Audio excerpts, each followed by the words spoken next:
नमस्कार, हामी देखापट्टि विशेषमा छौँ। देखापट्टि विशेषमा यहाँलाई स्वागत छ। नेपाली हिन्दू धर्मावलम्बीहरूको महान पर्व बडा दशैँ आज धुमधामका साथ मनाइएको छ। नेपालीहरूले कोरोनाका कारण अर्थात् कोभिड-19 का कारण विगतका वर्षहरूमा जस्तो धेरै उल्लासमय रूपले मनाउन नसकेपछि जति स्वास्थ्य मन्त्रालयले भनेको छ अर्थात् हामीले एक अर्कालाई नोक्सान नहुने गरी आफन्तजनबाट टीका लगाउन सुरु गर्दै सायदमा आज दशैँ मनाइसकेका छौँ, मनाउँदैछौँ र यो पूर्णिमासम्म जारी रहनेछ। आज हामी कुराकानी गर्नेछौँ।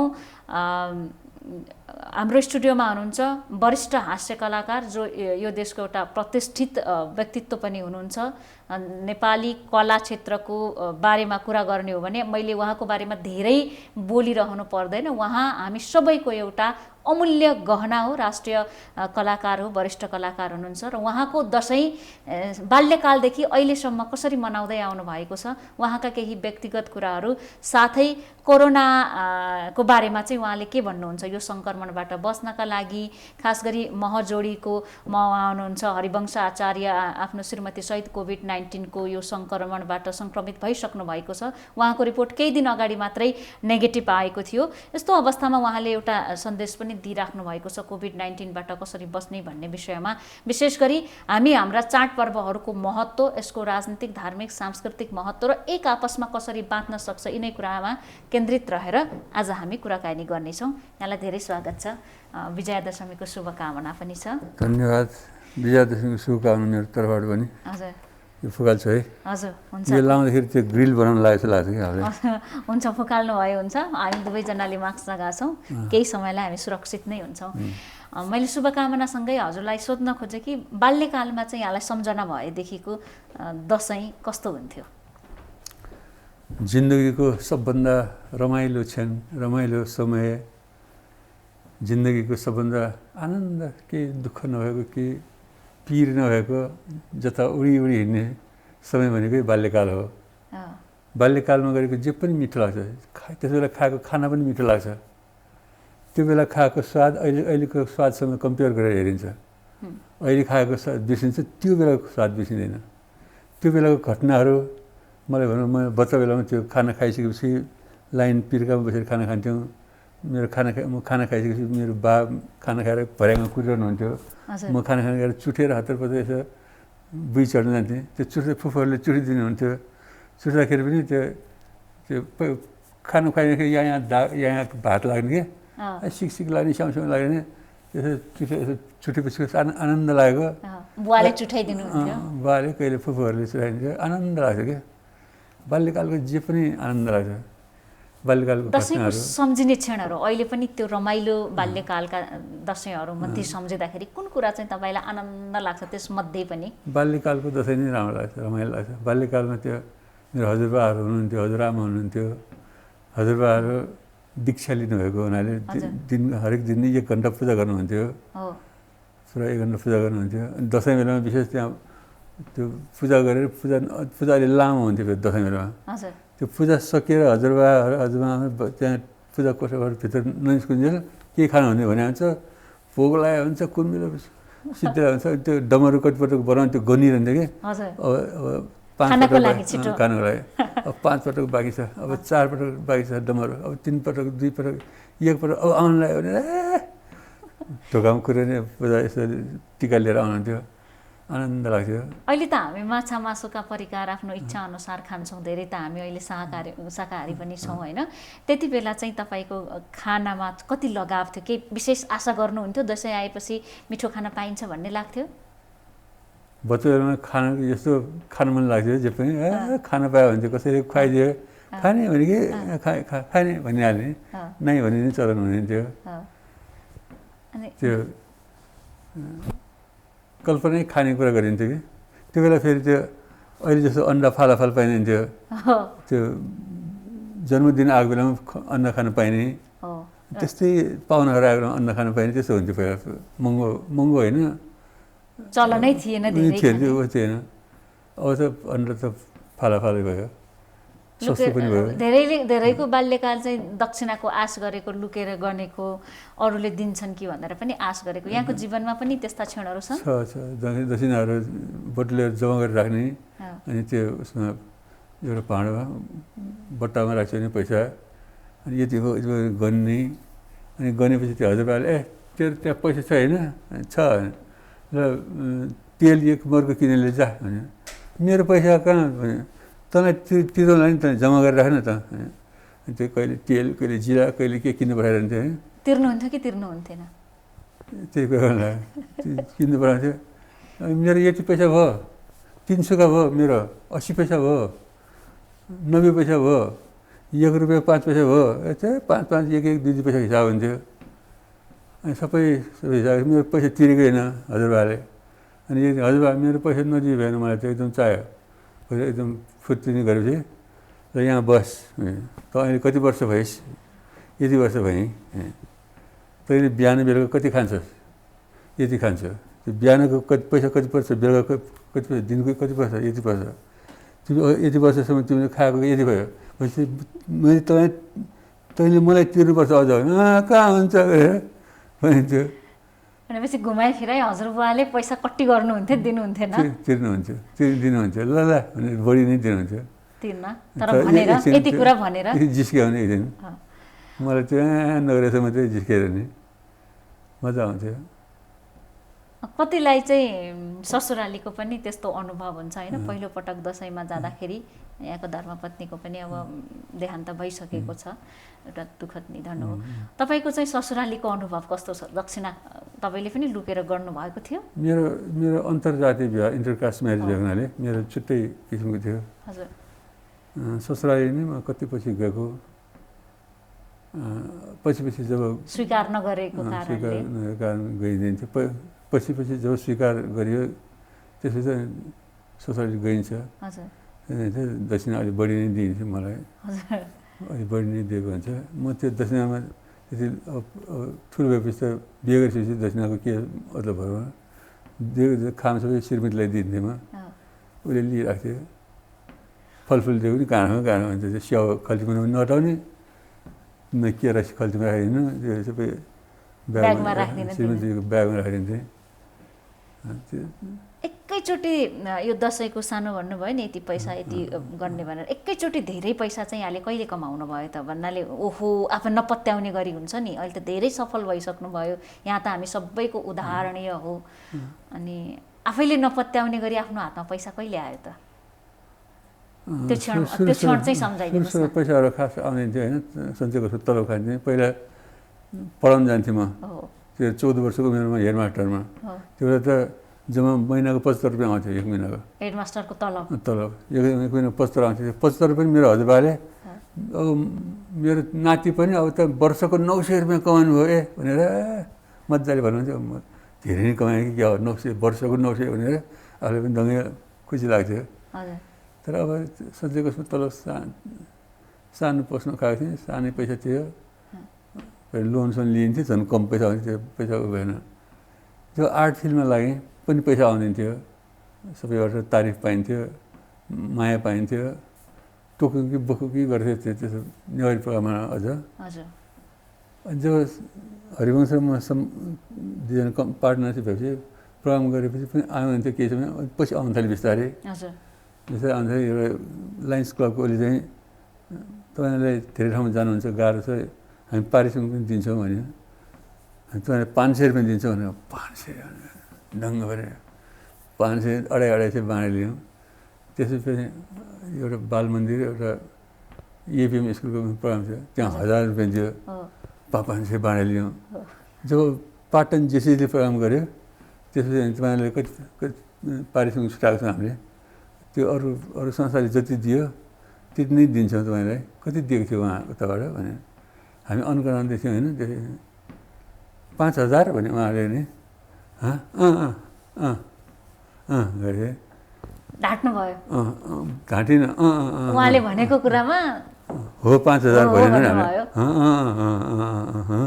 5000 5000 दिँदाखेरि त ओहो धेरै नै पैसा आएको जस्तो भयो 5000 लिँदाखेरि। त्यसो सम्झिन्छ, त्यो खुसी लाग्छ। अब अहिलेदेखि त्यो बेलादेखि अहिलेसम्मका चाडपर्व दसैँहरू हरेक चाडपर्वले हामीलाई समाजसँग जोडिएको हुन्छ, समुदायसँग जोडिएको हुन्छ, आफैमा महत्त्व छ। यहाँलाई पनि सबैभन्दा बढी मनपर्ने पर्व दसैँ नै हो के अरू छन्? दसैँ पनि मनपर्छ। दसैँमा चाहिँ सबै परिवारहरू भेट हुने, एकले अर्कोलाई यो ग्रिटिङ्सहरू गर्ने होइन, शुभकामना दिने, यो मजाको कनेक्ट हुन्छ सबैसँग, मन जोडिन्छ। टिका लगाउन जान्छ, रमाइलो लाग्छ, सबै ठाउँमा भेटघाट हुन्छ, वर्षौँ नगइरहेको ठाउँ पनि गइन्छ, त्यो पार्ट रमाइलो छ। समाजलाई जोड्छ भन्ने कुरामा कति विश्वास गर्नुहुन्छ पर्वहरूले? अत्यन्त जोड्छ, समाजलाई जोड्छ नि। यहाँका पनि रिसाएका सम्बन्धहरू दसैँको समयमा फुकेका छन् व्यक्तिगत जीवनमा कि रिसाउनु नै भएको छैन? रिसाउने कहिले, म रिसाउने खालको रिसाउनु परेन जिन्दगीमा कहिले पनि। कडा स्वभावमा कराउनेहरू, कडा स्वभावमा बोल्नेहरू कहिले रिसाउने हुन्छ। अब नरम स्वभावमा बोल्ने भएको हुनाले त्यो कडा स्वभावमा बोल्नेहरूको भन्दा नरम भएर बोल्दाखेरि चाँडै काम बनेको हुन्छ, सबैले सहयोग गरेको हुन्छ। त्यो कडा भएर बोल्दाखेरि बेकारमा रिसिभी शत्रुता मात्र, अरूलाई पनि टेन्सन, आफूलाई पनि टेन्सन मात्र हुन्छ। म चाहिँ नम्र स्वभावमा बोले नै मेरो स्वभाव छ बच्चादेखि नै, मलाई सजिलै छ। महजोडीको कुरा गर्दाखेरि यहाँहरू दुवैजना हरिवंश आचार्य र यहाँहरू दुवैजनाको यो लोभ लाग्दो दोस्ती सबैका लागि एउटा उदाहरणीय कुरा हो। यसमा मैले धेरै भन्नु परेन, यो प्रश्न यहाँलाई सयौँ पटक गरिसक्यो, तर आज फेरि यो प्रश्न किन गर्न खोजेँ भने यहाँले भन्नुभयो नि म नरम स्वभावको मानिस। दुईजनाको स्वभाव यति लामो समयको मित्रता उसै अवस्थामा हामीले देख्दाखेरि यो चाहिँ कसरी सम्भव हुन्छ त? यहाँहरूको सम्बन्धमा कसरी सम्भव भयो? अब हाम्रो पार्टनरसिप पनि हो नि। हजुर, सहयात्रामा काम गर्दाखेरि पार्टनरसिप हामी खालि अरू व्यावसायिक रूपले पनि अरू व्यापारहरू गर्दाखेरि पार्टनरसिप पैसा पनि राख्नुपर्छ। हाम्रो चाहिँ पैसा खास राख्नु परेन, बुद्धि राख्नुपर्छ। स्क्रिप्ट बनाउँदाखेरि कन्सेप्ट दुईजनाले सोच्नुपर्छ, स्क्रिप्ट लेखेँ त्यही लगानी भयो। अनि जति पैसा आउँछ त्यसमा हामीले बराबर बाँडेर लिन्थ्यौँ। अफिसको यति राख्ने, अफिसलाई यति हामीले लिने भने बराबर बाँडेर लियो, के उनी छैन हाम्रो हिसाब किताबै हुँदैथ्यो। क्लियर भएपछि पनि इमान्दारीले पनि एउटा लामो दिँदो रहेछ, लामो यात्रासँग।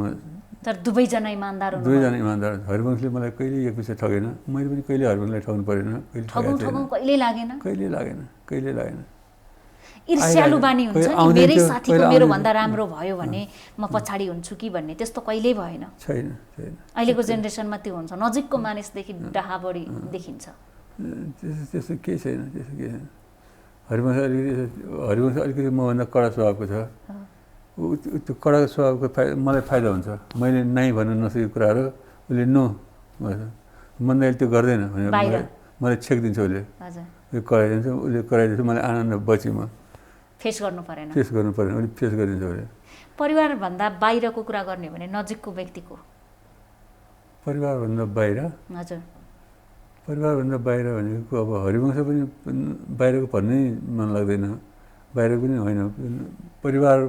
परिवारमा भित्रको पनि अझ परिवार जस्तो लाग्छ हरिवंश। बाहिरको भन्न मन लाग्दैन? बाहिरको भन्नु लाग्दैन। अब बाहिरको हुनु पनि होइन, हामी जति भित्रको कोही पनि छैन। परिवारभित्रका नजिक छन् कि महजोडीका दुवैजना नजिक हुनुहुन्छ? पर्दा कुनै पनि अप्ठ्यारोमा बढी आश कसको लाग्छ यहाँलाई? साथीको लाग्छ कि परिवारका सदस्यको लाग्छ? परिवार भनेको परिवारै भयो होइन, आफ्नो आफन्त भयो। बेग्लै इमोसन हुन्छ त्यसमा, बेग्लै सेन्टिमेन्ट हुन्छ। तर हरिवंशमा चाहिँ नि त्यो कसैसँग दाँज्नै मिलेन कि, बेग्लै खालको के त्यो मान्छे मेरो लागि ईश्वरको वरदान हो।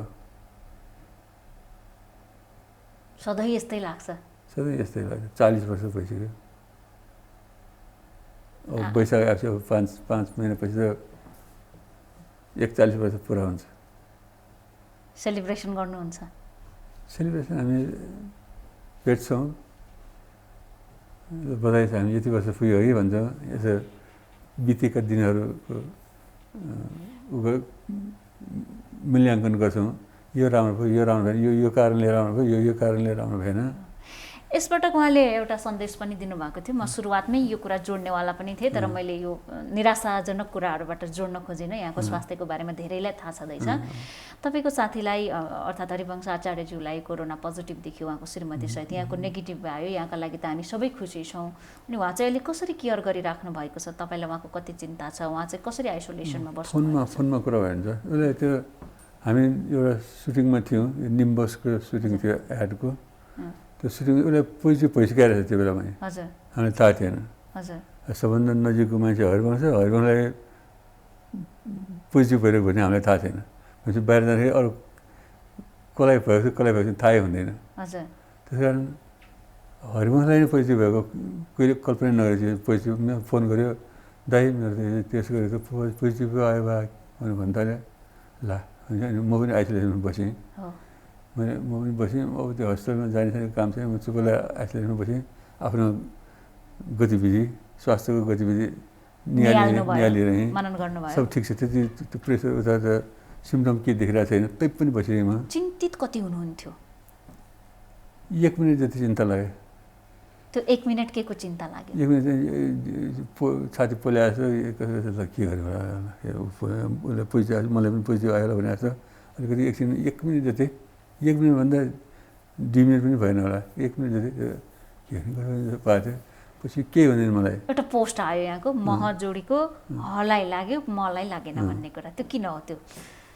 त्यो 2 दिनसँगै हिँडिरहेको थियौँ हामी। हजुर, दिनभरि सुटिङमा थियौँ। बेलुका हाम्रो टिम पनि थियो यहाँहरुसँग। बिहान लिन आउँथ्यो गाडीबाट, म सँगै जान्थेँ। बेलुका पुऱ्याउन आउँथ्यो मेरो नजिक। भैँसीपाटीको सुटिङ गऱ्यो भने नजिकै सुनाखुरीमा मेरो घर नजिक भयो, पहिला मलाई पुऱ्याउँथ्यो। जाम भएर टाइम लाग्यो क्या, त्यहाँ पनि नजिक भयो भने। त्यहाँ कति बेलासम्म 1-1.5 घन्टासम्म सँगै गाडीमा बसेको थियौँ। गाडीमा अरू 2जना बहिनीहरू पनि हुनुहुन्थ्यो, मेकअप गर्ने बहिनी र अर्को 1जना बहिनी हुनुहुन्थ्यो, ड्राइभ गर्ने भाइ हुनुहुन्थ्यो, हरिवंश थियो। म चाहिँ पार्किङसँग हिँड्न मलाई गाह्रो हुनाले म चाहिँ अगाडिको सिटमा बसेको हुन्थेँ।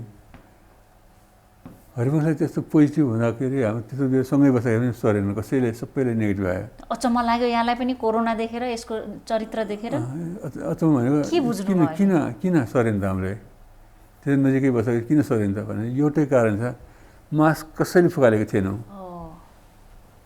मास्क कसैले फुकालेको हात धुनु भएको थियो? हात त धोइन्छ, हात सेनिटाइजर ढोकाइमा राखेको छु, सेनिटाइजर चाहिँ याद हात धुन जान्छु। त्यो कसैले नसकेको कारण किन रहेछ भनेपछि हामी मास्क कसैले फुकालेको थिएनौँ गाडीमा पनि। भनेपछि मास्कले पनि त्यत्रो काम गर्दो रहेछ।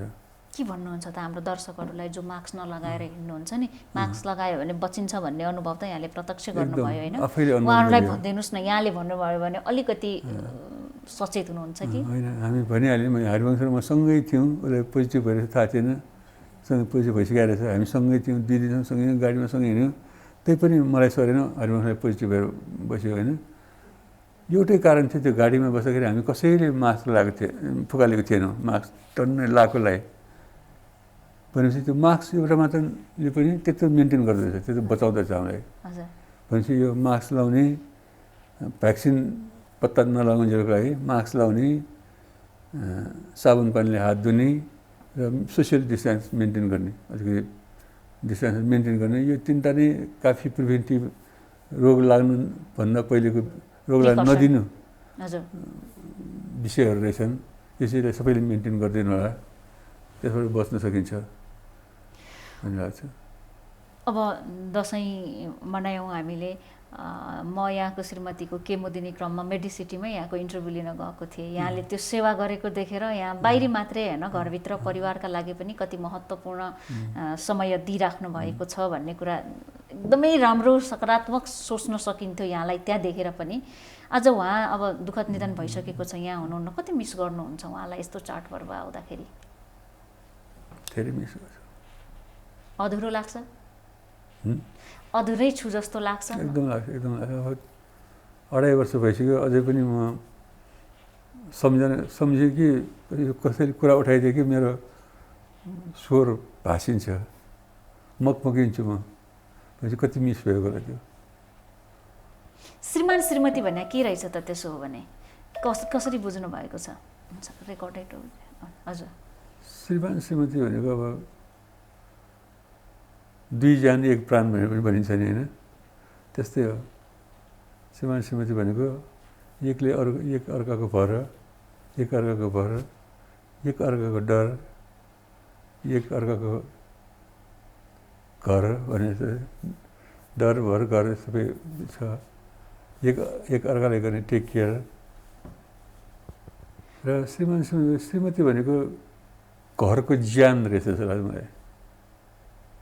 पहिला महसुस भयो कि नहुँदा अभावले यो कुरा अझ बुझ्नुभयो?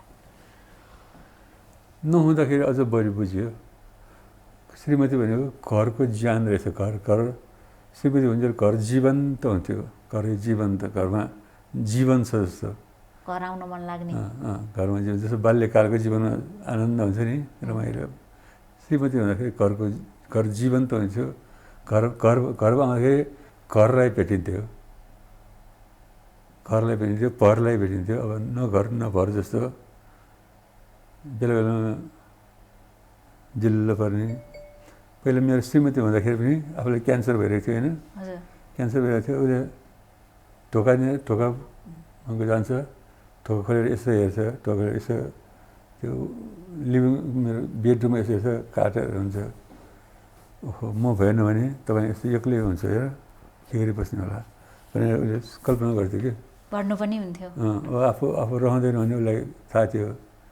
म यसो खाटमा यसो बसिरहेको बेलामा ढोका लगाएर बाहिर जान्छ, यसो खोलेर ओहो म भएन भने तपाईँ यस्तो एक्लै हुन्छ कोठामा भनेर कल्पना गर्थ्यो। उसले जस्तो कल्पना गरेको थियो त्यस्तै हो, सुन्ने लाग्छ। घरै नजाउँ जस्तो लाग्छ कहिलेकाहीँ, दिक्क लागेर? घर नजाउँ जस्तो पनि लाग्दैन, घर त जानैपर्छ। परिवार छ, छोरा बुहारी छन्। हजुर, फ्रस्ट्रेट पनि छैन त्यो छोरा बुहारीको केयर हुन्छ नि। अमेरिका छोडेर आउनुभयो होइन? अमेरिकै छोडेर आएको, ठुलो काम गर्यो यहाँको लागि। बुहारी सँगसँगै यहीँ बस्नु भएको छ। अमेरिका छोडेर आएर ठुलो गुण गर्यो, अझ ठुलो काम गर्यो।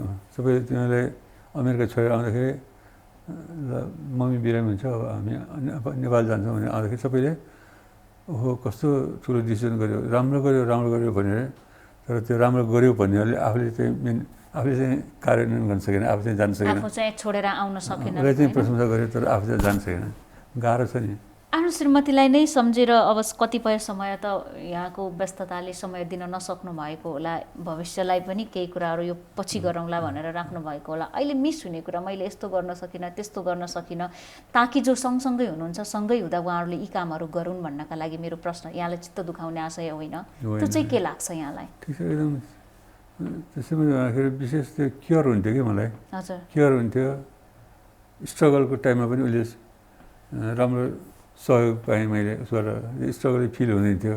उसले टकटक मिलेर हुन्थ्यो। अर्कै सुख थियो, स्वर्गीय सुख थियो। अहिले सबभन्दा बढी मिस के गर्नुहुन्छ?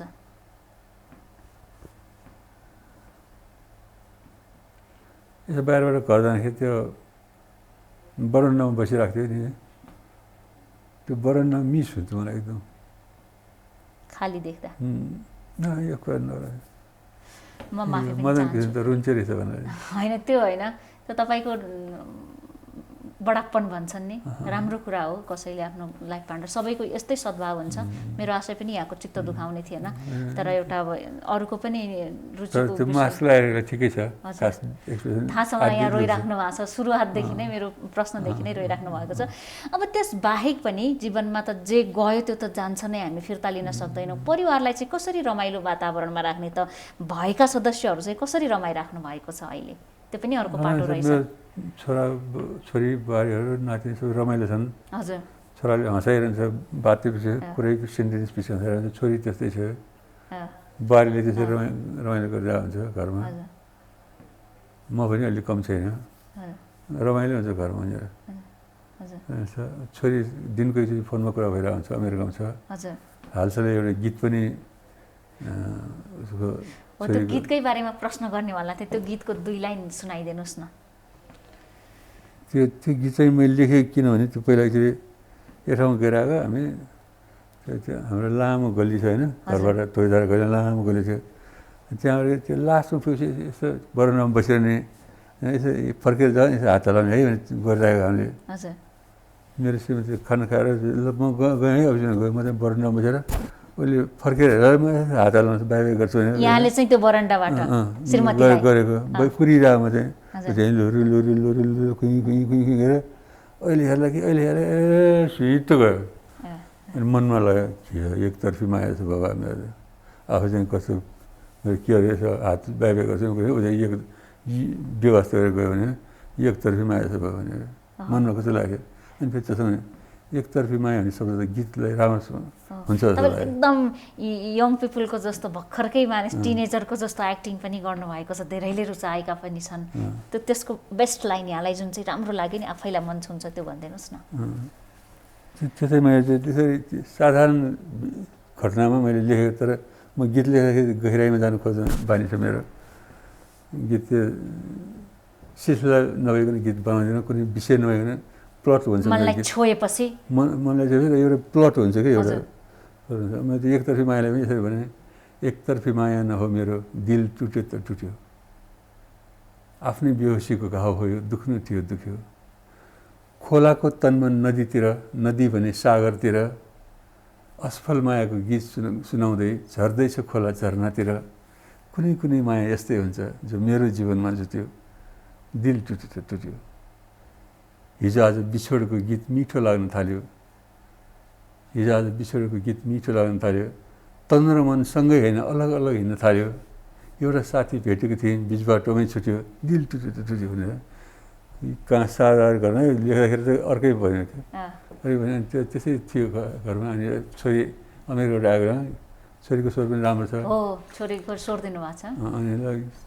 गीत पनि एक दुई भराउनु यसपालि भनेर भनेको अनि मेरो गीतको डायरीमा यसो हेरेँ यो गीत कसले गाएको छ भने गाएको छैन यो म गाउँ भने हुन्छ अनि त्यो सुरेन्द्र श्रेष्ठ छ मेलोडी स्टुडियोको त्यो भाइले यस्तो मिठो लिएर राखिदियो एकदम राम्रो त्यसमा अनि रूपम गुरुङ भाइले त्यो प्रोग्रामिङ त्यतिकै राम्रो गर्यो उसले त्यो गरेर एकदम राम्रो भयो अनि जापान जाँदाखेरि त्यो श्वेता खड्का बहिनीहरू पनि गएको थियो उनीहरूले सुनाएको ए यो गीत त म रेकर्डिङ गर्छु म भिजुलाइज गर्छु मै खर्च गर्छु अनि त्यो उसको त्यो छोरीको चाहिँ सराहना मेरो छोरीको नाम सराहना श्रेष्ठ अफिसियल नाम उसले चाहिँ उसको डाइरेक्सन दिने कन्सेप्ट सोच्ने डाइरेक्सन दिने पनि उसको क्यापेसिटी छ रहेछ कन्सेप्ट मै सोच्छु भने हुन्छ भने जिनमा गएको छ यहाँको छोरीमा पनि एकदम एकदम कन्सेप्ट सोच्न सही छैन कि उसले स्टोरी बनाइदिन्छ उसले कन्सेप्ट सोचेर कन्सेप्ट डाइरेक्सन गर्यो अस्ति भर्खर टेलिकास्ट गर्यो ककाकी श्वेता खड्का भन्ने उसबाट युट्युबमा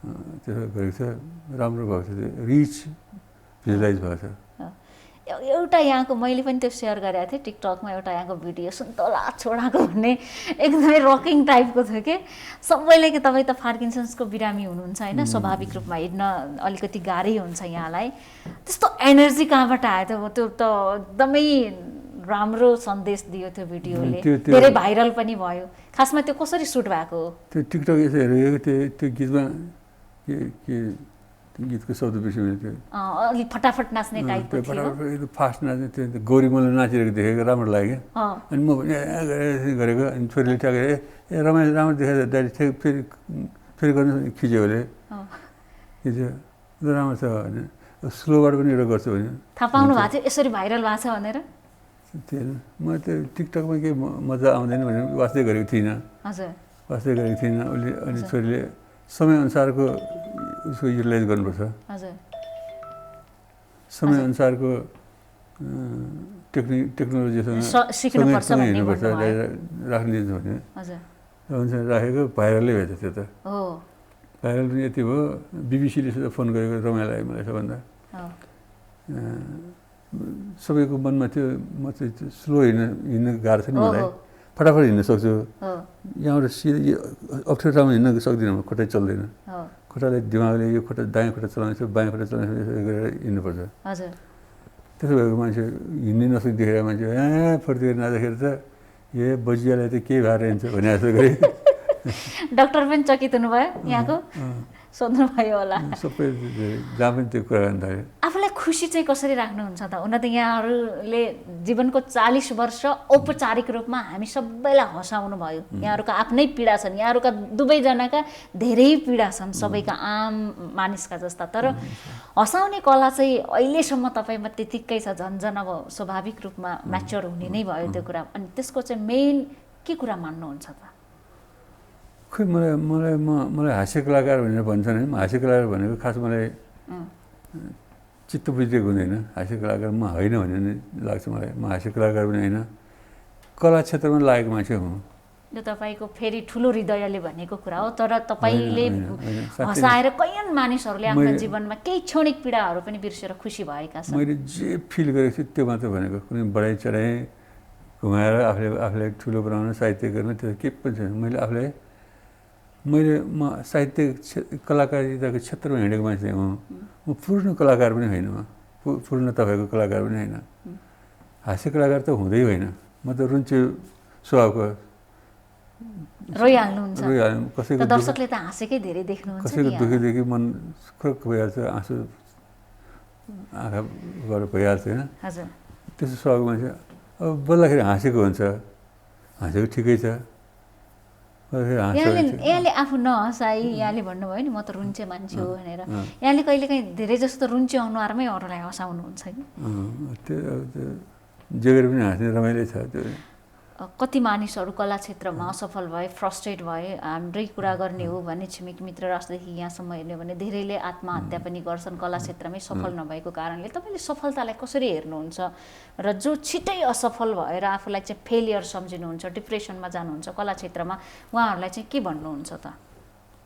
हामी जन्मेको टाइम ठिक सही टाइममा जन्मेछौँ। हामी सही टाइममा जन्मेछौँ। म जन्मेको टाइममा त राणा शासन नै थियो। अझ 7 सालमा वैशाखमा जन्मेको, 7 साल फागुनमा त म जन्मेको 10-11 महिनापछि मात्र राणा शासन गएको हो होइन। त्यो बेलाको थुप्रो राजाहरू पनि भोगियो राम्रोसँग।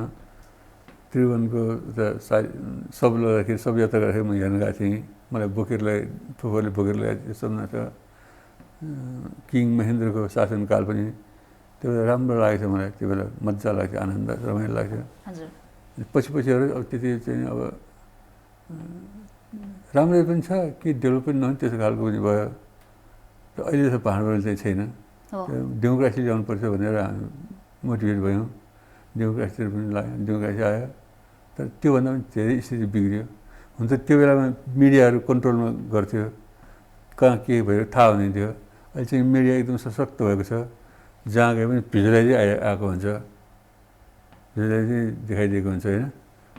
अहिले धेरै कुरा थाहा हुन्छ, पहिले थाहा पनि हुँदैन थियो होला।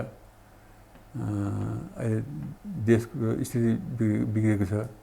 डेमोक्रेसी भनेको शासन विधिको हुनुपर्छ, शासन विधिको हुनुपर्छ, व्यक्तिको होइन भनेर भनिन्छ। राम्रो हो, सिस्टममा हुनुपर्छ। Rule and regulation, law and order राम्रो हुनुपर्छ भनिन्छ। शासन विधिको हुनुपर्छ, व्यक्तिको होइन भनिन्छ। तर अहिले आएर शासन त्यो बेला विधिको थियो पञ्चायत टाइममा, अहिले शासन व्यक्तिको भइरहेको छ, राम्रो भइरहेको छैन। राजतन्त्र हटाएर जनताद्वारा नै जनताका लागि शासन गर्ने भनेर हामीले सङ्घीय लोकतान्त्रिक गणतन्त्र ल्यायौँ। अनि यहाँ यसभन्दा अघिको अन्तर्वार्ता मैले यहाँसँग यही राजनीतिकै विषयमा पनि लिएको थिएँ होइन। आज यो प्रश्न फेरि गर्न मन लाग्यो कि कसैले भन्छन् एउटा राजा फालेर धेरै राजा जन्मायौँ, कसैले भन्छन् राजतन्त्रको उन्मूलन गरेर हामीले यति ठुलो उपलब्धि गऱ्यौँ, हाम्रो मुख्य उपलब्धि नै राजा फाल्नु हो भन्छन्। यहाँले चाहिँ यो शासन प्रणालीलाई कसरी लिनुभएको छ? हुनुपर्ने के थियो आम जनताको बारेमा, राष्ट्रियताको बारेमा? एउटा राजा हटाएर एउटा राजा भएको डेफिनेटली हो। त्यही हो भन्ने यहाँलाई पनि लागेको छ? पञ्चायत कालमा भन्दा धेरै चिज डेभलप पनि भएको छ, माइनसमा त पनि होइन। धेरै चिज मिडियाहरू नै कति आयो, समयले ल्याएको चिज हो। त्यो राजतन्त्र त्यो बेला पञ्चायत भएन भनेर भन्ने काम हामी पनि लाग्यो होइन। समयको कुरा हो त्यो, हाम्रो केही दोष त्यसमा हुँदैन। समयले मान्छेलाई एउटा काम दिएको हुन्छ। हामी नलाग्यो अर्को लाग्थ्यो, अरू लाग्थ्यो आर्ट फिल्डबाट होइन। त्यो बेला त्यस्तै भयो, समयको कुरा हो। कसैले यो फलानाले गरेर हामीले यसो गर्यो भन्ने कुरा आउँदैन। समय धेरै कुरा परिवर्तन गराउँछ, मोटिभेट गराउँछ। संसारमा डेमोक्रेसी जहाँ छ त्यहाँ राम्रै भएको छ। हाम्रो चाहिँ अब उनीहरूले पहिल्यै भइसक्यो दुःखहरू, हजुर हामी अहिले अझै भोगिरहेछौँ। डेमोक्रेसी भनेको काम गर्दै जाने, बिग्रिँदै जान्छ, त्यो सच्याउँदै अगाडि बढ्ने इभल्भिङ सिस्टम भनेर भनिन्छ। त्यस्तै हो।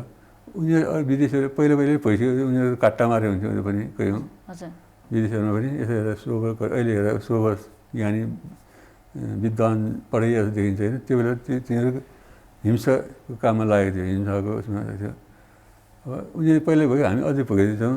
तर डेमोक्रेसीमा लागेर गल्ती भएको छैन भन्ने पनि लाग्छ मलाई। डेमोक्रेसी आफैमा खराब होइन, तर शासन गर्ने व्यक्तिले यसको मिसयुज गरेका छन् भन्ने कुरा तपाईँ मान्नुहुन्छ? डेमोक्रेटिक पार्टी भनेर बसिरहेको मान्छे डेमोक्रेसीमा, म डेमोक्रेटिक पार्टी हुँ भन्ने मान्छेहरू नै व्यवहार डेमोक्रेटिक छैन। आम जनताको कुरा पनि जोड्न खोजेँ। तपाईँहरू दुईजना महजोडीकै कुरा गर्ने हो भने पनि के देखिन्छ भने अधिकारको कुरा भन्दा बढी जिम्मेवारी निर्वाह गरिराख्नु भएको छ। कमसे कम हामीले अरूलाई दुःख दिएनौँ भन्ने ठुलो जिम्मेवारी हो। हामी जनता पनि अलिकति नियम कानुन नमान्ने खाले हो नेपालीहरू? नियम कानुन मान्ने खालको पनि छन्, नमान्ने खालको पनि केही छन्। नियम कानुन नमान्नेहरूको लागि कानुन बनाएको हो। हजुर, कानुन बनाउनेहरू नै नियम नमान्नेहरू पनि छन्।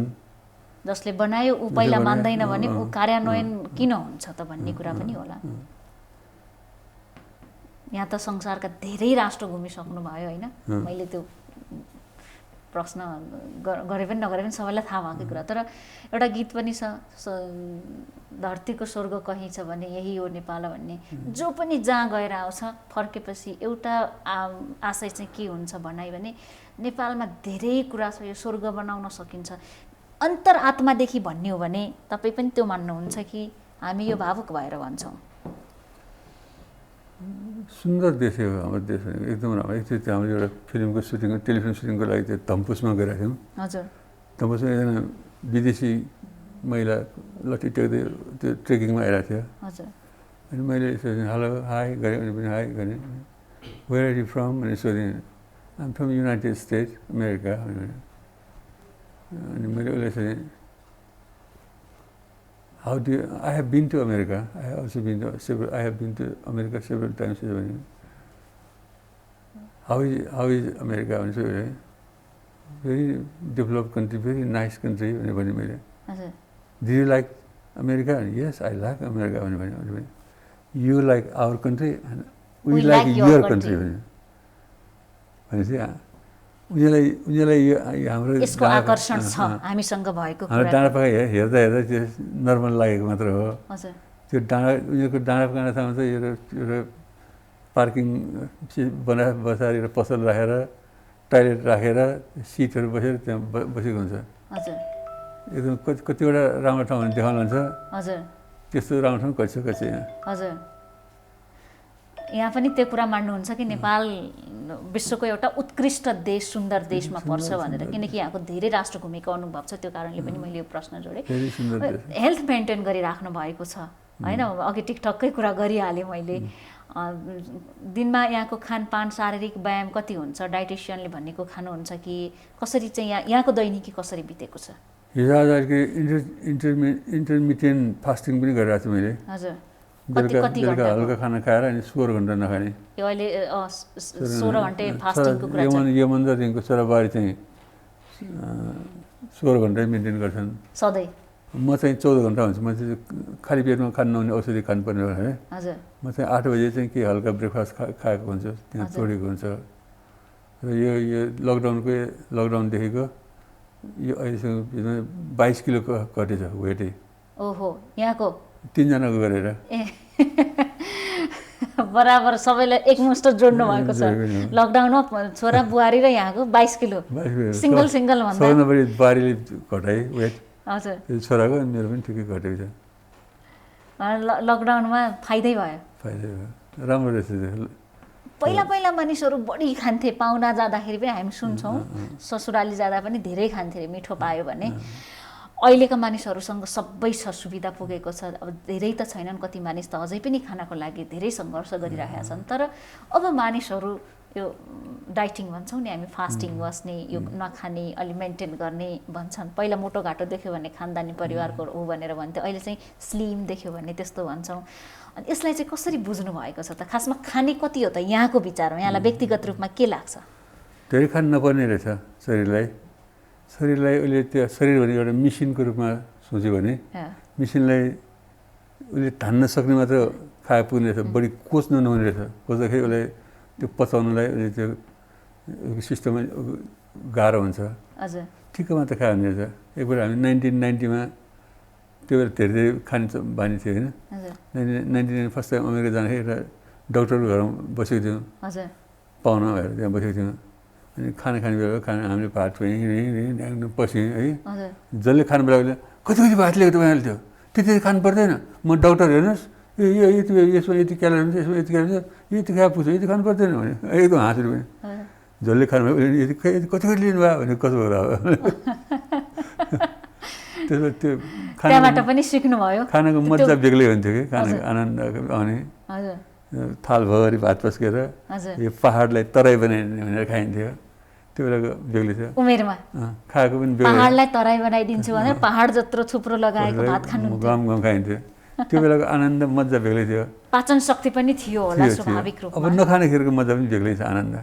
यो त्यो इन्टरमिडिएट फास्टिङ गर्दाखेरि त भोकै लाग्दैन, खानामा लोभै लाग्दैन। खाने त्यहाँ हुन्छ, बसिरहेको खाना खाउँला भने वास्तै हुँदैन। पैसा भएपछि सुटेड बुटेड भएर हिँड्न मन सबैलाई लाग्छ। मैले तपाईँलाई जतिपल्ट देखाएको छु, कहिले ट्राउजरमा कहिले टी सर्ट प्यान्टमा एकदम साधारण लुक्समा हुनुहुन्छ। किन तपाईँलाई एकदम सुटेड बुटेड भएर हिँड्न मन लाग्दैन? ठाउँ हेरेर नि, ठाउँ हेरेर कतै पार्टीमा जाँदा त लगाउनुहुन्छ होला, तर नर्मल्ली तपाईँ एउटा आम साधारण मानिसको जस्तो हैसियतमै हिँडिराख्नुहुन्छ।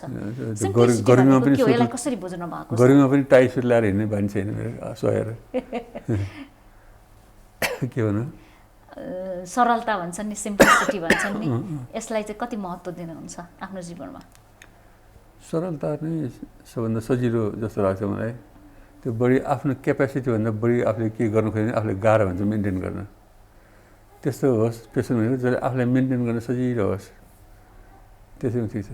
त्यो बनावटी आत्माले शरीरले सहज फिल गरोस्, बनावटी किसिमको काम भने आफूले गाह्रो हुन्छ। एउटा अर्को प्रश्न, अलिक फरक प्रवृत्तिको प्रश्न गर्न खोजेँ। संविधान निर्माणको क्रममा जातीय रूपले पनि कुरा उठेको थियो, क्षेत्रीय रूपले पनि उठेको थियो। महजोडी दुवैजना, एकजना बाहुन एकजना नेवार हुनुहुन्थ्यो होइन। कहिले पनि यहाँहरूलाई लागेको छ नेपालमा जातको एजेन्डा जायज हुन्छ भन्ने लागेको छ, वा बाहुन र जनजाति भएकै कारणले, हुन त मनमुटाव कहिले भएन भन्नुभयो, कहिले लाग्यो यहाँलाई बाहुन म भन्दा ठुलो हो, म जनजाति सानो हो, वा जनजाति भएकै कारणले बेनिफिट पाइन्छ, बाहुनलाई मिल्दैन भन्ने लाग्यो? पहिला पञ्चायत टाइममा हजुर, जस्तो नेवारहरूलाई भनौँ, नेवारहरूलाई अरू जातिहरूलाई पनि दोस्रो दर्जाको नागरिक जस्तो व्यवहार भएको फिल हुन्छ हामीलाई। यहाँ स्वयंले फिल गर्नु भएको छ? फिल गरेको छ, किनभने त्यो पञ्चायत टाइममा अफिसको मेन जिएमहरू हुने ठाउँमा चाहिँ राणा शाहहरू हुन्थे। हजुर, कमान्डर इन चिफ राणा शाहहरू हुन्थ्यो होइन, हुन्थ्यो। अनि थापाहरू हुन्थ्यो, अनि बाहुनहरू भनौँ, ब्राह्मणहरू हुन्थे होइन। अनि नेवारहरूले चाहिँ अलि फरक गरेर कुरा गरेको, गिजाएर होच्याएर कुरा गर्ने त्यस्तो देखिन्थ्यो। यो जातीय होच्याउने काम भइरहेको, सेकेन्ड क्लास नागरिक व्यवहार गर्नु ठिक छैन भनेर पनि हामी लाग्नुको एउटा कारण त्यो पनि हो, यो क्रान्तिको उसमा लागेको। डेमोक्रेसी यो जातीय विभेद विरुद्धमा लाग्नुको कारण यो प्रत्यक्ष यहाँले त्यो कालखण्डमा महसुस गर्नुभएको त्यो पनि हो, त्यो पनि हो। आजको परिस्थिति कसरी? डेमोक्रेसी आएपछि त राम्रो होला भनेर सोचेको। डेमोक्रेसी आएपछि त फेरि आफूले भोट, पोलिटिसियनहरूले भोट ब्याङ्क बनाउनको लागि आफूले जनजाति भनेर फेरि त्यो सेकेन्ड क्लास नागरिक जस्तै व्यवहार बनाउने किसिमको वातावरण बन्यो क्या। स्वयं जनजाति हुनुमा भोट ब्याङ्कका लागि, कोटाका लागि जनजाति भनेर त्यो नेपाली भाषीहरू चाहिँ क क्लासको नागरिक हो, अनि अरू भाषा बोल्ने चाहिँ जनजाति भनेर त्यो सेकेन्ड क्लास नागरिक जस्तो व्यवहार भएको मलाई त्यस्तो फिल हुन्छ कि म त फर्स्ट क्लास नागरिक हो। म नेपालमा जन्म कुनै जनजाति होइन तपाईँ, म नेपाली हुँ, फर्स्ट नागरिक हो। म कुनै त्यो पक्षपात गरिएको अथवा यो अलग छुट्याइएको जात होइन म नेपाली हुँ यो भन्ने हिम्मत किन गर्नुभयो भने तपाईँ आफ्नो मेहनतले एउटा हैसियत बनाउनु भएको छ, त्यो कारणले पनि हो। त्यस कारणले मेहनत गर्दैनौँ, अहिले धेरै मानिसहरू जम्प गर्न खोजिराखेका छन् सफलताका लागि, गलत बाटाहरू अप्नाइराखेका छन्। सङ्घर्षमा निरन्तरतालाई चाहिँ कति महत्त्व दिनुहुन्छ त? एकैचोटि एका रातमै सफल भइहाल्ने हो त, धनी भइहाल्ने हो त? अहिलेको जेनेरेसनमा यो सोच धेरै देखिँदैछ क्या। होइन, अब धनी हुनु पऱ्यो, अलिक बलियो हुनु पऱ्यो भने त जसलाई पनि भइहाल्छ। तर गलत काम गरेर गर्नु होइन, सही काम गरेर गऱ्यो भने जे पनि ठिकै छ। निरन्तरता कति महत्त्वपूर्ण छ? एकदमै महत्त्वपूर्ण छ। निरन्तरता, मेहनत, एकाग्रता र पोजिटिभ सोचाइ, सकारात्मकता भनेको एकदम जरुरी छ। राष्ट्रले त यहाँलाई मान्छ, हामी सबै मान्छौँ, जनता, नेताहरूको त म जान्दिनँ, जनता सम्भवतः नेताहरूले पनि सबैले मान्नुहुन्छ यहाँहरूलाई। आफैले चाहिँ राष्ट्रलाई के दिए कलाको माध्यमबाट भन्ने लाग्छ? राष्ट्रको लागि राष्ट्रबाट यति धेरै लिएको छ, आफूले दिएको त एकदम गौण हुन्छ। आफूले दिएको भन्दा लिएको धेरै मान्नुहुन्छ? लिएको धेरै छ राष्ट्रबाट। सधैँ लिएर पनि नगाउनेहरू छन् नि। तपाईँ त कुनै सार्वजनिक पद धारण गर्नुभएको छैन होइन, सुरुवातमा जब गर्नुभयो, त्यो अलग बाटो, त्यहाँ पनि मेहनत गर्नुभयो। यो राष्ट्रले के दियो, यो देशले के दियो, सरकारले के दियो भनेर कोही कोही अप्रिय शब्द धिक्कार छन् पनि। मलाई के त मैले के पाएँ, मलाई के फाइदा भन्ने सोचिन्छ। देशलाई भनेको लिनुभन्दा दिनु सोच्यो भने पाइन्छ क्या, लिएर पाइँदैन, दिएर पाइन्छ भनिन्छ, तथ्य हो त्यो।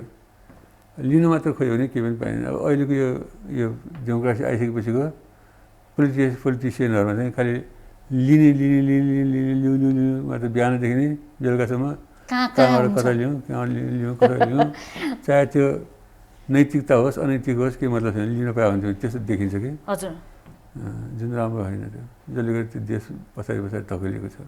नेताहरूलाई बुढो भएर वृद्ध भएर पनि देश सञ्चालन गर्न सक्दैनन्, हट्नुपर्छ भनेर अहिले पुस्तान्तरणको कुरा चलिरहेको छ, यहाँले थाहा पाउनु भएको छ। तर यहाँहरू त मेहनत गरिराख्नु भएको छ, स्पेसली यहाँ यो उमेरमा। मान्छे बुढो कहिले हुन्छ त? तपाईँ त एकदमै एक्टिभ भएर मैले भने 16 वर्षको जस्तो नृत्य गर्नुभएको छ, एक्टिङ गर्नुभएको छ। बुढौली कहिले आउँछ? सोचमा आउँछ कि शरीरमा आउँछ? शरीरमा पनि आउँछ, शरीरमा त आउने स्वाभाविकै भएन, सोचले गर्दा चाँडै आउँछ क्या। कमजोर छु भने, बुढो भयो भनेर सोच्यो भने छिटै हामी फलिन्छौँ भन्ने कुरा हो। तपाईँ के सोच्नुहुन्छ? म यङ छु सोच्नुहुन्छ सोचले? यङ होइन, बच्चा जस्तो लाग्छ मलाई। हो, बच्चा जस्तै लाग्छ। खालि हिँड्न गाह्रो, किन यसो गाह्रो भयो होला, बच्चा त्यसो हिँडेमा जस्तो लाग्छ। अनि यो हिँडाइ पनि बच्चाको जस्तो याद आउँछ, बच्चा बेलाको जस्तो? म आफू बच्चा जस्तो लाग्दो रहेछ। हजुर, कति 80-90 वर्षको मान्छेलाई बच्चा लाग्छ, हामी त अझ भर्खर 70 भयो। हजुर, अन्त 60 वर्षलाई वृद्ध भन्ने हाँस पनि उठ्छ फेरि। 60कोले वृद्ध भन्यो भने हाँस उठ्छ। 50 म त बुढेसकाल लाग्यो भनेर सेवा गराउनेहरू पनि छन् नि। न्युजमा त्यो 60 वर्षको वृद्ध हुनुहुन्थ्यो भने मान्छे हाँस उठ्छ। 40को पनि भन्छन् हाम्रो देशमा वृद्ध, 40को त्यो बुढो भन्छन् होइन, बोलीचालीको भाषामा। सरी, मेरो भाषा होइन, सबैको भाषा जोडेको हो बोलीचालीको। अब यहाँले आफ्नो जीवनमा हरिवंश आचार्य, यहाँको परिवार बाहेक, बाहिर सर्कल बाहेक बाहिर मनपर्ने कलाकार, राष्ट्रकवि, नेता, राजा जसबाट यहाँ प्रभावित हुनुभएको कुनै आइडल पर्सन थियो, छ भन्न मिल्छ? सोसल काम गर्नेहरू, इमान्दार भएर काम गर्नेहरू सबै आइडियल हुन् मान्नुहुन्छ? कला क्षेत्रमा पनि राजनीतिमा पनि? जस्तो डाक्टर सन्दुक रुइच, हजुर, इमान्दारीपूर्वक लाखौँ मान्छेलाई नेता आँखाको ज्योति दिनुभयो। हो, निःशुल्क रूपमा कहीँ गर्नु भएन, इमान्दार रूपमा अहिलेसम्म गरिरहनु भएको छ। उहाँ त एकदम प्रातः स्मरणीय व्यक्तिहरूमा पर्नुहुन्छ मेरो लागि। राम्रो काम गर्न राजनीतिमा आउनै पर्छ भन्ने जरुरी छैन। प्रातः स्मरणीय ओ लाग्छ भने साँझ स्मरणीय कुलमान घिसिङ लाग्छ। हजुर, बत्ती गए पनि समिन्छ, आए पनि समिन्छ। इमान्दारीपूर्वक काम गरेर त्यो अर्बौँ रुपियाँ घाटामा गएर अर्बौँ रुपियाँ कमाइ देखाइदियो। एउटा नेता इमान्दार भयो भने एउटा घरको मुली, एउटा व्यवहार अफिसको मुली, नेतृत्वकर्ता इमान्दार भइदियो भने उसले संस्थाले नै काम पुर्याइदिन्छ, देशै बनाइदियो एकजना मान्छेले। कला क्षेत्र इन्टरटेनमेन्ट हो कि सन्देश हो के यहाँले टेलिफिल्महरू मार्फत थुप्रै सन्देश दिनुभएको छ। इन्टरटेनमेन्ट नै हो पहिला, मनोरञ्जन नै हो पहिलो कुरा, तर त्यो मनोरञ्जनको माध्यमबाट देशमा सन्देश दिन मिल्ने रहेछ। नजानिदो तरिकाले नजानिकन जानिकन सन्देश दिन मिल्ने रहेछ। सन्देश दिन अत्यन्त जरुरी ठुलो काम रहेछ, महत्त्वपूर्ण काम रहेछ। किनभने अहिले 21औं शताब्दीमा आएर खुल्ला दिशा पिसाब गर्नुहुन्न भने भन्नु परिरहेछ। घोषणा गर्दैछौँ पुनः राष्ट्र खुल्ला दिशा पिसाब मुक्त हुँदैछ अरू भन्नुपर्ने कति होला हैन। जातका कुराहरू पनि छन्, अछुत भनेर भनिन्छ, अनावश्यक त्यो मानिसले गरे विभेद अत्याचार, कतिपय मान्छेहरू त्यो दलित भनेर भनिदिएको कारणले गरेर धर्मै परिवर्तन गर्यो। यस्तो पनि धर्म हुन्छ, अधर्म हो। क्रिस्चियन बनेका छन् त्यही दुःखले। यो सानो जात भनेर हेर्नु भनेको धर्ममा लागेर अधर्मको सोचाइ हो। त्यो यदि हामी कसैलाई जातको नजरले हेर्छौँ भने पूजा गर्नुको कुनै अर्थ छैन। सच्याउनु पर्छ त्यो चिजहरू। सच्याउनु गाह्रो हुँदो रहेछ। सच्याउनु भनेको गाह्रो हुँदो रहेछ। जस्तो 1977मा त्यो चन्द्रशमशेरको टाइममा त्यस बेलासम्म सती जाने प्रथा थियो। श्रीमान भनेपछि श्रीमतीले जिउँदै चितामा अर्काको छोरीलाई जिउँदै आगोमा बालेर मारिदिने त्यस्तो प्रथा थियो। चन्द्रशमशेरले यो अब जानु पाइँदैन भने रोकिदिएपछि त्यो बेलाको जनताहरूले यो राजा किन रोक्नु पऱ्यो, हाम्रो इच्छालाई रोक्नु पाइन्छ त्यसरी, सती जानुपर्ने हाम्रो इच्छालाई किन रोकेको, त्यो सुधा विरोध गर्ने रहेछ भने अब अहिले विरोध गर्ने स्वाभाविक हो। तर अहिले आएर विरोध गरेन भनेको पाउने चिज होइन। त्यो जातको कारणले गर्दा सबभन्दा मन नपर्ने कुरा चाहिँ के हो त? त्यसो भए शासन व्यवस्था, जात, धर्मका यी कुरा छन् नि, या अर्कालाई हेप्ने, यो यहाँलाई मन नपर्ने कुरा चाहिँ के छ देशमा? भ्रष्टाचार असाध्यै, जसले गर्दा भ्रष्टाचारले गर्दा देश असाध्यै बिग्रिएको छ कि देश अगाडि बढ्नु सक्दैन। धेरै चुइयो कि जोकोमा पैसा राखेको छ, जोकोमा पानी राखेको छ पैसा त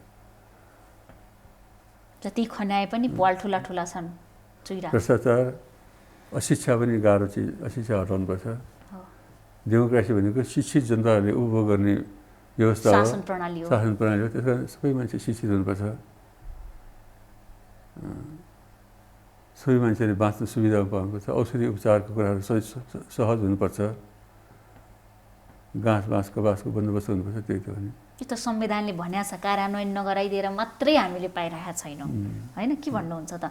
संविधानलाई हामीले यति महत्त्व दिएर लेख्यौँ, यहाँहरूलाई कति जानकार हुनुहुन्छ यो विषयमा, कति झगडा भयो, कति सडकमा जुत्ता चप्पल देखिन्थे, मानिसको अङ्गभङ्ग भयो, ढुङ्गामुढा भयो, तर के यो संविधान कार्यान्वयन भएन भन्ने कुरा छ नि। संविधानलाई त कसो गरेको छैन, आफ्नो त्यसलाई काटकुट पारेर फेरि सच्याएर आफ्नो अनुकूल बनाउने त्यस्तो वातावरण बनिरहेको छ। आफूले जुन जस्तो आफ्नो भन्नाले नेताकै अनुकूल भनौँ न, हामी त त्यहाँ पुग्दैनौँ संशोधन गर्नलाई होइन। यहाँलाई पनि त्यस्तो लागेको छ? एकदम लाग्छ। देश भनेको कानुन अनुसार चल्नुपर्छ होइन। कानुन यो विधिको शासन हुनुपर्छ, व्यक्तिको शासन होइन भन्छ। विधिको शासन हुनुपर्छ, तर त्यो विधि चाहिँ मेरो सोचाइको हुनुपर्छ, मेरो लाभ खालको हुनुपर्छ। त्यस्तो किसिमको वातावरण छ। कतिपय यस्तै हो। अब अन्त्यमा छौँ, अन्तिम प्रश्न सोध्दै, यहाँलाई चाहिँ अब चाहिँ यो गर्न पाए हुन्थ्यो भनेर यहाँको कुनै ड्रिम प्रोजेक्ट या त्यो इच्छा हुन्छ नि, त्यस्तो छ? जीवनको उत्तरार्धमा त अब हामी यहाँले भन्नुभयो म त बच्चै छौँ भनेर, तर अब म्याच्योर हुँदै जानुभएको छ। त्यो पार्किन्सनले गरेर म त्यो पहिले जस्तो एक्टिभहरू हिँड्नु गाह्रो छ मलाई। हजुर। त्यही पनि म चाहिँ टिकिरहेको छु। म सँगसँगै पार्किन्सन कतिजना बिति पनि सकेँ, कतिजना खाटमा डल्लो परेर बसिरहेको छन्, म सक्रिय भइरहेको छु। त्यसमा म डाक्टर बसन्त पन्तलाई, अन्नपूर्ण हस्पिटलको डाक्टर बसन्त पन्तलाई धेरै धन्यवाद दिन्छु। म जहिले पनि उहाँले मलाई विशेष ध्यान दिएको हुनाले म सर्भाइभ हुन पाएँ। मेरो फर्स्ट डिपिएस अपरेसन गरेको हो। यहाँको ब्याट्री छ होइन, यहाँ पनि ब्याट्री राख्नुहुन्छ, यहाँ पनि ब्याट्री राख्नुहुन्छ, तार यहाँतिरमा हजुर औषधि पनि त्यसले गरेको छु। त्यो ठिक भइरहेको छ। अब धेरै काम गर्न सकिँदैन भन्ने लाग्छ। केही काम गर्छु भन्ने लाग्छ। अब पनि एक दुईवटा कमी गर्छु, खेल्छु भन्ने पनि लागेको छ। खेल्छु होला म। अब धेरै त्यो जे हो नि त, जिन्दगीमा कहिले पैसाको पछि लागेन। आफूले काम गऱ्यो, पैसा पछि लगाएर आयो पऱ्यो। अब पैसा पछि लगाउनु परेन, मेरो भाग्य त्यस्तै रहेछ। अब मेरो कोही शत्रु पनि छैन जिन्दगीमा।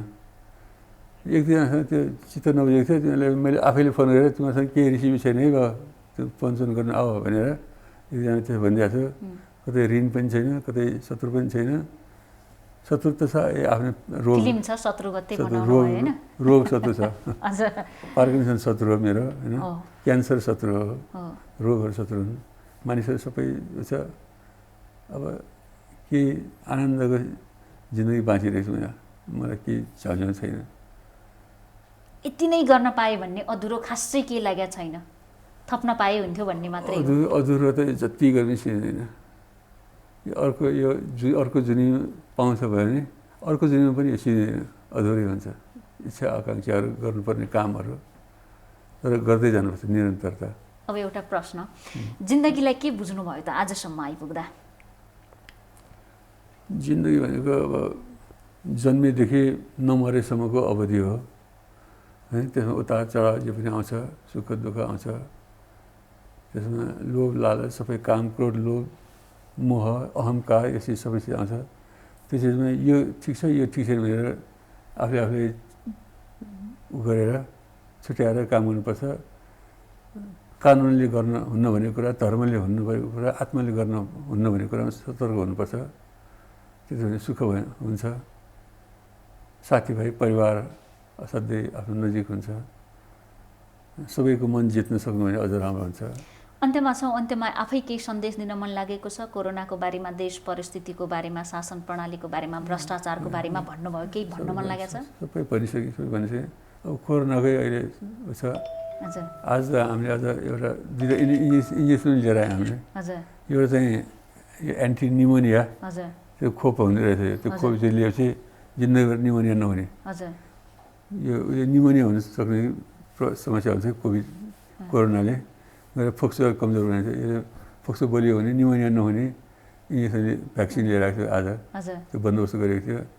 अनि यो ज्वरो नआउने, निमोनिया नहुने भ्याक्सिनले, त्यसले पनि केही प्रोटेक्ट गर्ला भनेर साथीभाइहरू त्यहाँ बन्दोबस्त गरे। हुन्छ भने मैले लिएर आएँ।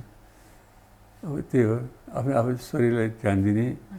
यो कोरोनाले जितेर बाँच्न सक्नु नै उपलब्धि भएको छ। त्यस कारण त्यो साबुन पानी धुने, डिस्टेन्स मेन्टेन गर्ने, सेनिटाइजरलाई दल्ने, मास्क नफुकाल्ने, फुकाल्दै नफुकाल्ने, बेला बेलामा कोही नभएर यसो फुकाएर यसरी सास पनि फेर्नुपर्छ।